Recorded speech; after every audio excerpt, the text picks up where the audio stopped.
বাংলাদেশে যখনই সংকট এসেছে তখনই জিয়া পরিবার বাংলাদেশের মানুষের পাশে দাঁড়িয়েছে। দীর্ঘ ১৬ বছর পর খুলনা মহানগর বিএনপির সম্মেলন অনুষ্ঠিত হয়েছে। আজ খুলনা সার্কিট হাউস ময়দানে সম্মেলনের উদ্বোধন করেন বিএনপি চেয়ারপারসনের উপদেষ্টা আমানুল্লাহ আমান। খুলনা সাধারণ ভোটারদের ভোটাধিকার নিশ্চিত করার প্রত্যয় ব্যক্ত করেন উপস্থিত নেতৃবৃন্দ। নেতাকর্মীদের সাথে খুলনার সাধারণ জনগণের সেতু বন্ধন নতুন করে রচনা করতে হবে। আর যদি সেটি পারি আমরা, তাহলে ইনশাআল্লাহ বাংলাদেশের জনগণ আগামী দিনে সুষ্ঠু নির্বাচনের মাধ্যমে জাতীয়তাবাদের সরকার পুনঃপ্রতিষ্ঠা করবে বলে আমরা প্রত্যাশা করি। আর যদি সেটি পারি, তাহলে রাষ্ট্র মেরামতের যে ৩১ দফা আমাদের প্রিয় নেতা ঘোষণা করেছেন, আমরা ঠিক সেই আলোকে বাংলাদেশের ভেঙে পড়া রাষ্ট্র কাঠামো বিনির্মাণ করতে সমর্থ হব। এই সম্মেলনের মাধ্যমে নেতাকর্মীদের বন্ধন অটুট হবে এমন আশাবাদ ব্যক্ত করে তারা বলেন, ৩১ দফার আলোকে বাংলাদেশের ভেঙে পড়া রাষ্ট্র কাঠামোকে বিনির্মাণ করতে হবে। আমরা বলতে চাই, সংস্কার এবং নির্বাচন একসাথে চলতে পারে।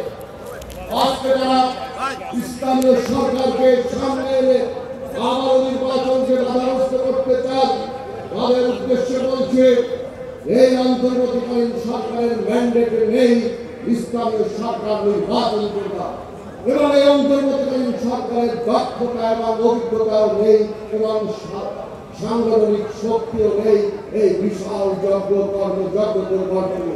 হাজার হাজার ইউনিয়ন পরিষদ, হাজার হাজার পৌরসভা, হাজার হাজার শত জেলা এবং সিটি কর্পোরেশন নির্বাচন একদিনে করার যে প্রস্তাব দিয়েছেন, আমরা জনগণ সেই প্রস্তাবকে প্রত্যাখ্যান করছি। নেতৃবৃন্দরা আরো বলেন, তৃণমূলের মাধ্যমে নেতা নির্বাচনের সুযোগ তারেক রহমানই করে দিয়েছেন।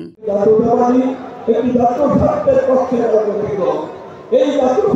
পক্ষে বিএনপি কথা বলবে, জিয়া রহমান প্রতিষ্ঠিত করেছেন এই বিএনপিকে, তিনি জাতীয় স্বার্থের জন্য লড়াই করেছেন, সংগ্রাম করেছেন এবং তিনি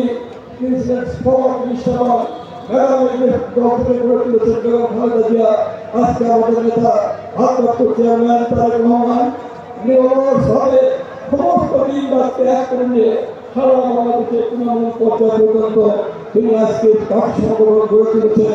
বাংলাদেশে যখনই সংকট এসেছে তখনই জিয়া পরিবার বাংলাদেশের মানুষের পাশে দাঁড়িয়েছে বলে ব্যক্ত করেন এই উপদেষ্টা।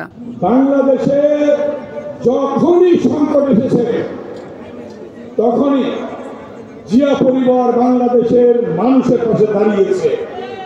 কথা ঠিক কিনা? স্বাধীনতা সংগ্রামের সময় মানুষ যখন দিক বিদিক ছুটছে, যখন কোন ঘোষণা পাচ্ছি না, আবার বলছি ওই চট্টগ্রামের লালদিঘির ময়দান থেকে, চট্টগ্রামের কালুরঘাট কেন্দ্র থেকে ঘোষণা হিসেবে দিয়েছিলেন মহান স্বাধীনতা ঘোষক শহীদ রাষ্ট্রপতি গুরুত্তম। সম্মেলন শেষে খুলনা মহানগর বিএনপির সভাপতি শফিকুল আলম মনা ও সাধারণ সম্পাদক শফিকুল আলম তুহিন নির্বাচিত হয়েছেন। Desk report, voice of tiger.